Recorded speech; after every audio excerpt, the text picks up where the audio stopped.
गुरु प्यारी साध संगत जी, स्वागत है आप सभी का आपके अपने चैनल गुरु नानक साखी पर, जहां हम आपकी रोजमर्रा की जिंदगी में थोड़ी सी रोशनी, थोड़ी सीख और ढेर सारी भावनाएं लेकर आते हैं। अगर आप दिल को छू लेने वाले किस्से और मन को सुकून देने वाली बातें सुनना पसंद करते हैं तो अभी इसी समय चैनल को सब्सक्राइब और वीडियो को लाइक कर दीजिए ताकि हर नई कहानी सबसे पहले आप तक पहुंचे। चलिए अब बिना देर किए आज की कहानी की ओर बढ़ते हैं। उस साल धरनई गांव में सर्दी जल्दी आ गई थी, दरांती जैसी तेज हवा के साथ। यह ऐसी ठंड थी जो मिट्टी की दीवारों में दरारों से, प्याज के छिलके जितनी पतली रजाइयों के नीचे से और बूढ़ों और छोटे बच्चों की हड्डियों में बस गई थी।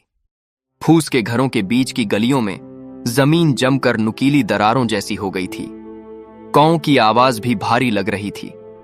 सरसों के खेतों के किनारे आखिरी घर में बुधिया राम रहते थे, जो 78 सर्दियां बिता चुके थे, और उनकी पोती मीरा, जिसने सिर्फ 12 साल देखे थे।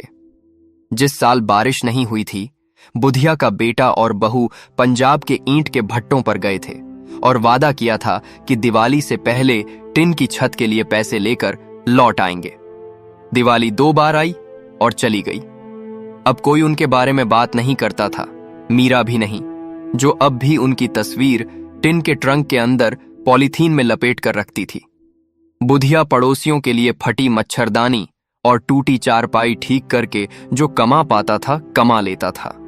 पड़ोसी उसे आधा किलो चावल या मुट्ठी भर सूखी लाल मिर्च देते थे। मीरा 2 किलोमीटर दूर सरकारी स्कूल जाती थी, लेकिन तभी जब उसका इकलौता स्वेटर धोने से गीला न हो। ज्यादातर सुबह वह घर पर ही रहती, उंगलियों में फूंक मारती, इंग्लिश के अक्षर एक नोटबुक में लिखती जिसके पन्ने वह पहले ही 2 बार इस्तेमाल कर चुकी होती थी। असली दिक्कत तब शुरू हुई जब केरोसिन का दाम एक ही हफ्ते में 42 रुपए प्रति लीटर से बढ़कर 70 रुपए हो गया। राशन की दुकान के मालिक गंगाराम ने कंधे उचकाए और दीवार पर लगे एक नए नोटिस की ओर इशारा किया। उसने कहा, दिल्ली का ऑर्डर है। हालांकि सब जानते थे कि उसने सरपंच के जनरेटर के लिए 20 लीटर अलग रखा है। गरीबों ने केरोसिन को अपनी जिंदगी से ऐसे मिटा दिया जैसे कोई आदमी अपने मरे हुए रिश्तेदार का नाम परिवार के बही खाते से मिटा देता है। रात में गांव जल्दी अंधेरा हो जाता था। सिर्फ यहां पे अमीर घरों में पर्दों के पीछे हल्की रोशनी होती थी। जो लोग अच्छे समय में खरीदे गए इन्वर्टर या सोलर लैंप खरीद सकते थे। बुधिया की झोपड़ी में मिट्टी के दिए की अकेली बाती इतनी तेजी से तेल पी रही थी कि वह उसे दोबारा भर नहीं पा रहा था। उसने 7 बजे से पहले ही दिया बुझाना शुरू कर दिया और वे दोनों अंधेरे में लेटे हुए सियारों की बातें और अपने पेट की आवाजें सुन रहे थे। एक शाम मीरा स्कूल से बुखार में घर आई। उसके गाल जल रहे थे, लेकिन पैर बर्फ जैसे थे। बुधिया ने उसे अपने पास मौजूद इकलौते कंबल में लपेटा, जो 10 साल पहले एक एनजीओ का तोहफा था। अब असली ऊन से ज्यादा पैच जैसा लग रहा था। उसने आखिरी सूखी नीम की पत्तियों से पानी उबाला और उसे पिलाया। 8 किलोमीटर दूर भूदान मोड़ में डॉक्टर के पास जाने के लिए पैसे नहीं थे। प्राइवेट डॉक्टर सिर्फ देखने के 100 रुपये लेता था। उस रात तापमान इतना कम हो गया कि मिट्टी के बर्तन का पानी बर्फ की चादर बन गया। बुधिया दीवार से पीठ टिकाकर बैठ गया और मीरा को अपनी छाती से लगा लिया। बच्चे की सांस तेज और उथली चल रही थी। उसे 50 साल पहले की एक और सर्दी याद आ गई, जब उसकी अपनी मां खून खांसते हुए कपड़े में भरकर मर गई थी। वही लाचारी अब भी उसे जकड़ रही थी। सुबह कोई गर्मी नहीं लाई। सूरज लाल और कमजोर निकला, जैसे शर्मिंदा हो। बुधिया मीरा को कमर पर उठाकर लखन चाचा के घर ले गया, जो साहूकार थे और साथ में दवाइयां भी बेचते थे। लखन ने हालात को वैसे ही तौला जैसे वह अनाज तौलता है, एक आंख मुनाफे पर, दूसरी दया पर। पैरासिटामोल स्ट्रिप 40 रुपए, उसने कहा, या मैं तुम्हें 12 के हिसाब से 2 गोलियां खुली दे सकता हूं। बुधिया की जेब में 7 रुपए थे, जो उसने तिवारी चाचा के लिए फटी हुई रजाई सिलकर कमाए थे। वह दरवाजे पर खड़ा था, पड़ोसियों की नजरों को महसूस कर रहा था जो देख नहीं रहे थे। लखन ने आह भरी, लड़की को यहीं छोड़ दो, जाकर कुछ बेचो, अपना रेडियो, शायद पुराना मर्फी वाला।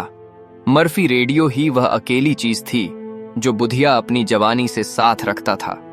उस पर उसने विविध भारती, इंदिरा गांधी की मौत की खबरें, भारत की वर्ल्ड कप जीत तक सुनी थी। यही वह आवाज थी जो रातें लंबी होने पर उसका साथ देती थी। लेकिन मीरा का माथा भट्टी की तरह तप रहा था। वह घर गया, दरवाजे के ऊपर वाले आले से रेडियो उतारा, उसके टूटे हुए लकड़ी के केस से धूल पोंछी और वापस चला गया। लखन ने उसे 60 रुपए और 10 गोलियों की पूरी पट्टी दी। दवा से बुखार उतर गया, लेकिन बुखार से ज्यादा भूख मिटाना मुश्किल है। उनका आखिरी किलो चावल तीसरे दिन खत्म हो गया। बुधिया उन घरों में जाने लगा जहां शादियों या अंतिम संस्कार में खाना बच जाता था। लोग प्यार से देते थे, यहां एक रोटी, वहां थोड़ा सा साग, लेकिन उस सर्दी में किसी के पास ज्यादा नहीं था। खेतों में गेहूं अभी भी हरा था। सरकारी खरीद महीनों तक शुरू नहीं होने वाली थी। बात फैल गई कि बुधिया मीरा को ब्लॉक हॉस्पिटल ले जा रहा है। किसी ने उसे बताया था कि शहर के एनजीओ बच्चों को कंबल और गर्म कपड़े दे रहे हैं। शेयर्ड टेम्पो से आने जाने का किराया 20 रुपए था, उनके पास पैसे नहीं थे। बुधिया ने पीतल का लोटा बेच दिया जो उसकी पत्नी 45 साल पहले दहेज में लाई थी। खरीदार, जो हाईवे का एक कबाड़ी था, ने उसे 90 रुपए दिए और कोई मोलभाव नहीं किया। वे सुबह होते ही निकल गए।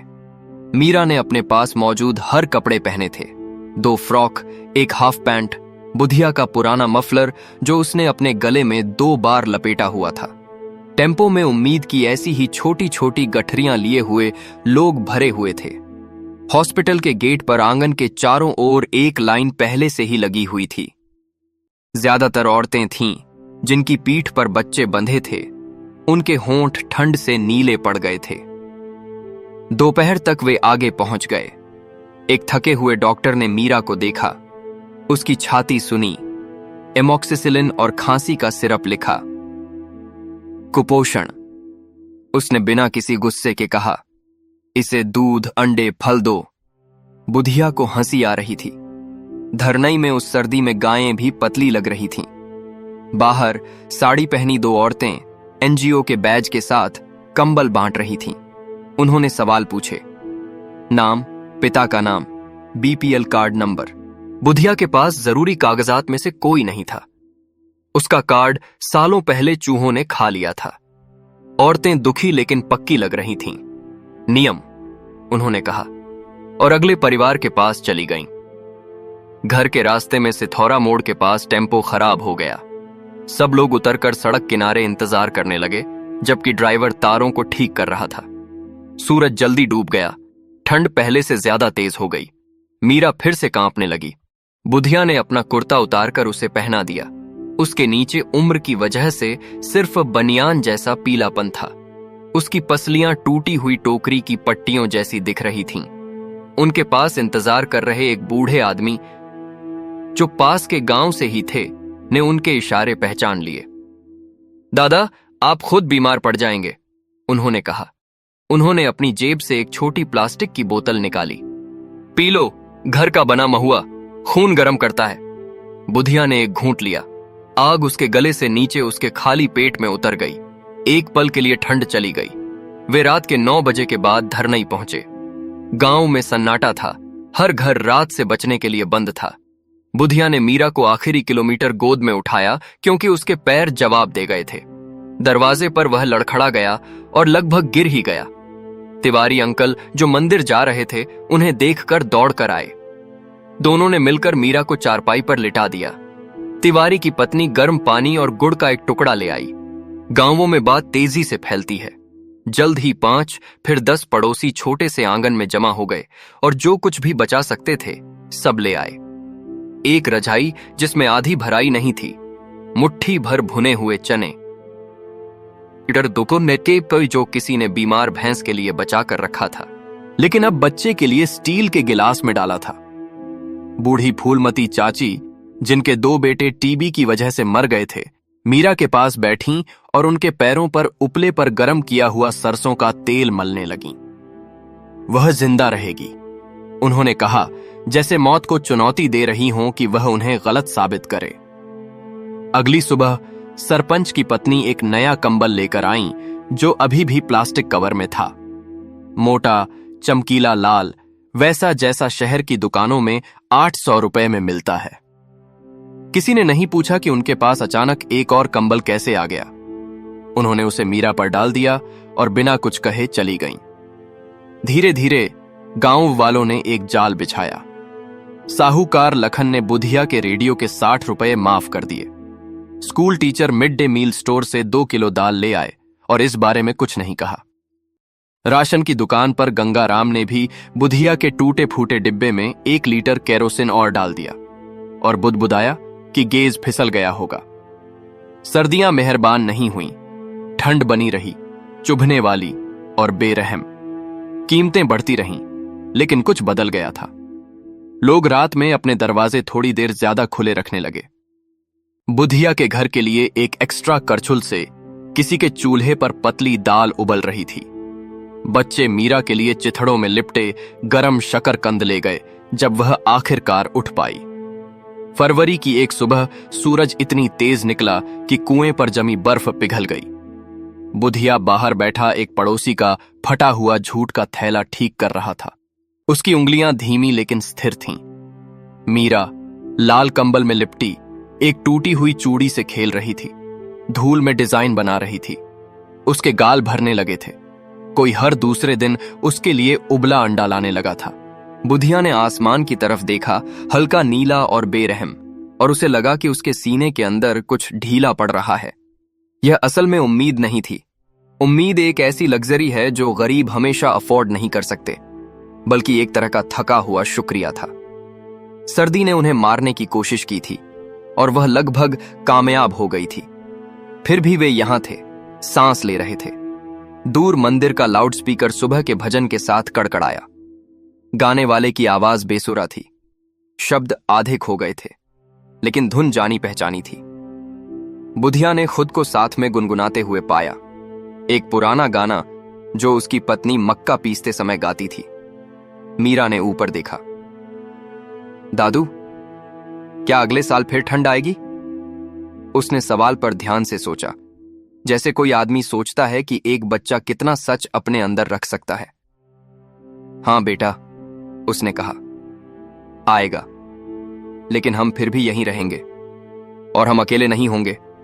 उसने संतुष्ट होकर सिर हिलाया और धूल में अपने पैटर्न पर वापस चली गई। बुधिया ने झूठ के बोरे में आखिरी गांठ बांधी, धागे को ऐसे दांतों से काटा जो बाकी सब चीजों से ज्यादा चले थे, और अपना चेहरा सर्दियों की पतली धूप की ओर उठाया।